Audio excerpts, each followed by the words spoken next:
Samsung has launched its new affordable 5G phone under M series in India called Galaxy M13 along with the 4G version. Talking about the specifications, the Galaxy M13 5G features a 6.5-inch HD Plus display with up to 90Hz refresh rate support, and the screen on the top is protected by Corning Gorilla Glass 3. Under the hood, the phone is powered by MediaTek Dimensity 700 chipset, paired with Mali G57 MC2 GPU. The smartphone packs with 4 or 6GB of RAM that can be extended up to 6GB by using internal storage, and it has 64 or 128GB of onboard storage, which is again expandable up to 1TB via microSD card slot. In terms of camera, the Galaxy M13 5G supports a dual camera setup on the rear that includes a 50MP main camera with f1.8 aperture and a 2MP depth sensor with f2.4 aperture. For selfies, it has 5MP camera under the water drop notch at the top center.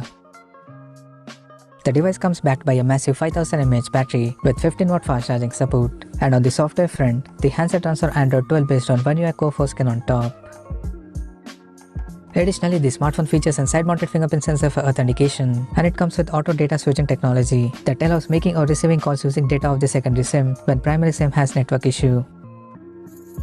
The connectivity option on the phone includes dual SIM 5G, 12-band Wi-Fi, Bluetooth 5.0, GPS 3.5mm headphone jack, and a Type-C charging port.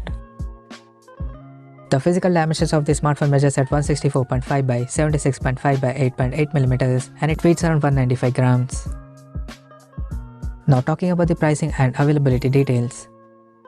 The Galaxy M13 5G has been priced in India for 4GB plus 64GB storage variant at 13,999 Indian rupees, while the 6GB plus 128GB storage option is priced at 15,999 Indian rupees.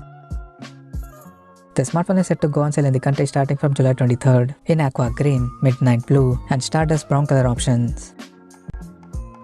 So what do you guys think of this Galaxy M13 5G smartphone? Do let us know in the comment section below, and stay tuned to TechSolve YouTube channel for more tech updates. Thanks for watching. We'll see you guys in our next video.